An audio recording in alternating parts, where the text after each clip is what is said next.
Canada continues to come down really hard on the trucker protests, and every pundit in America has switched sides.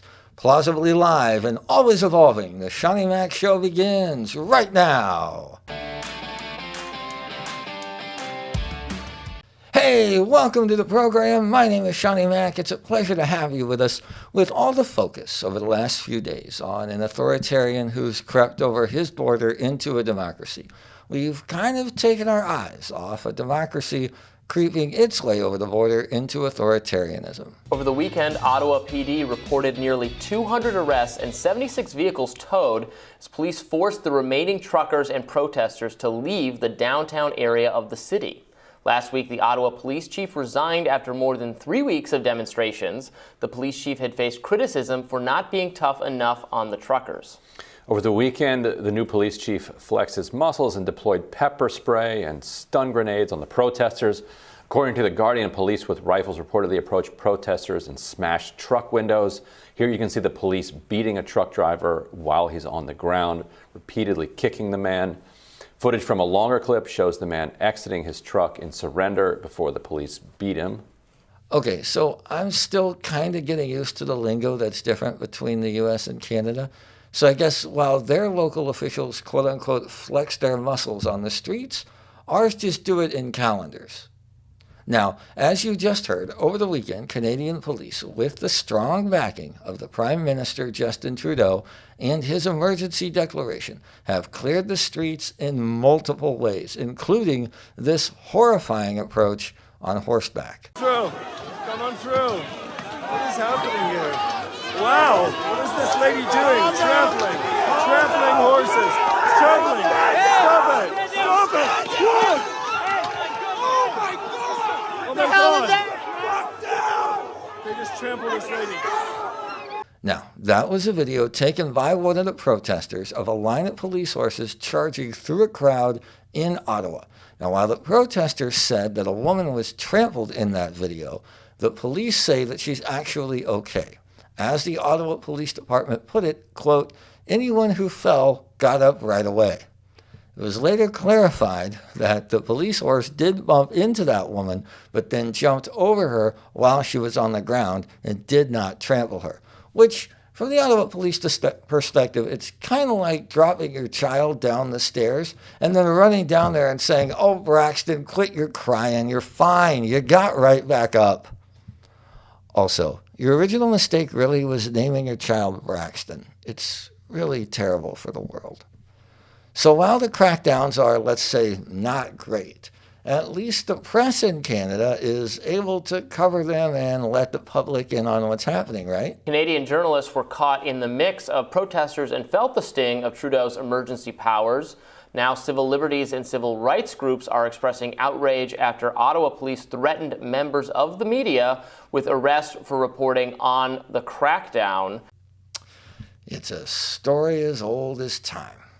Now, protesters are being manhandled and even jailed for something the government is calling, quote-unquote, mischief. And journalists also are being arrested and harassed. The convoy seems to be more or less over.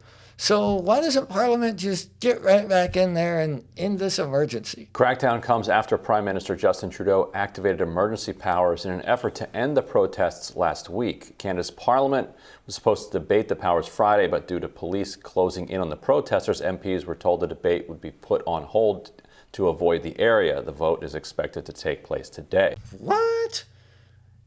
They delayed the vote because they couldn't get through the streets of Ottawa to get to the capital because they were clogged up with police and protesters. But the emergency is the reason for that. If your house has a rat problem and you try to take care of the rats by unleashing a bunch of snakes into the house, you don't then get to complain to all your friends that you can't go inside your house because there are snakes everywhere. Yeah, no shit, Linda, you put them there.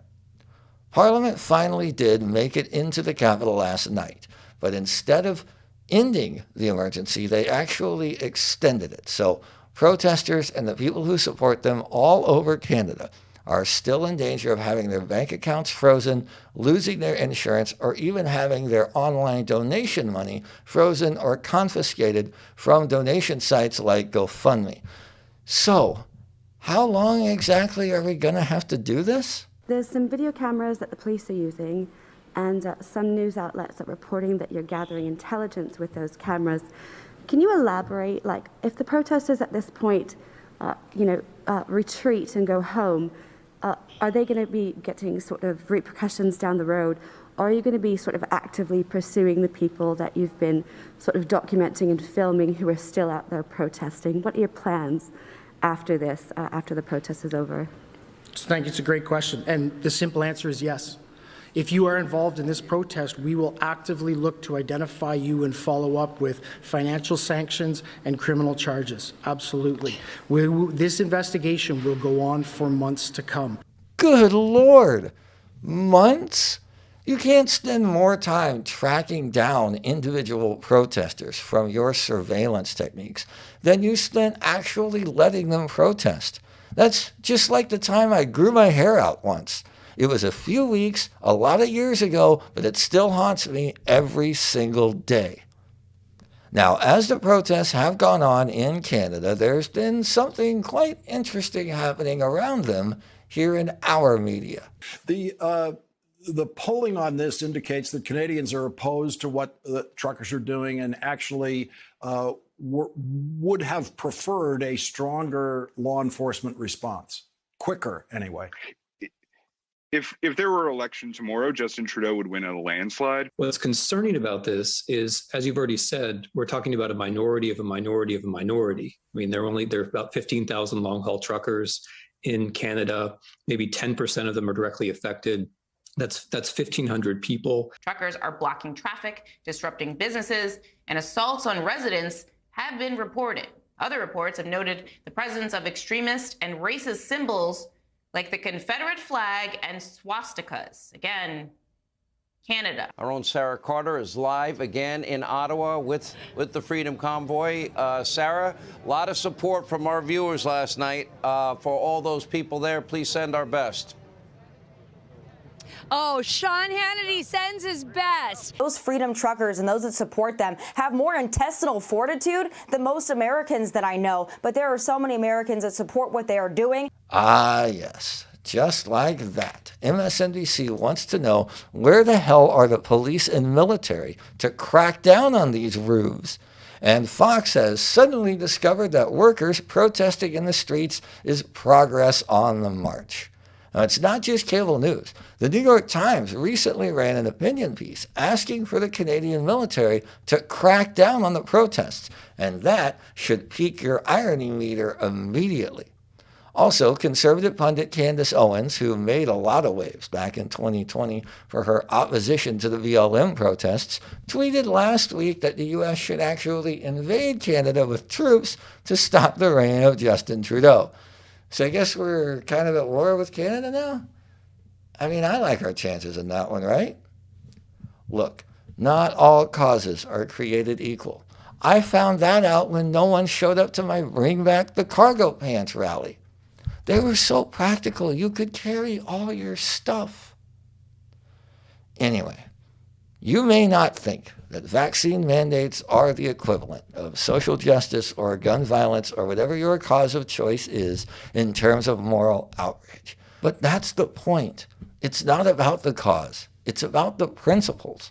And if you're not consistent on this, you don't have any. That's our show. Thank you so much for joining us. Remember to like our videos and subscribe to our channel on YouTube. You can also download the podcast version of this show on all the major podcast apps. If you think we've earned it, please go ahead and leave us a 5-star review on your podcast app of choice. We're back tomorrow night at 9 with a brand new episode, and we hope to see you then. Have a great night.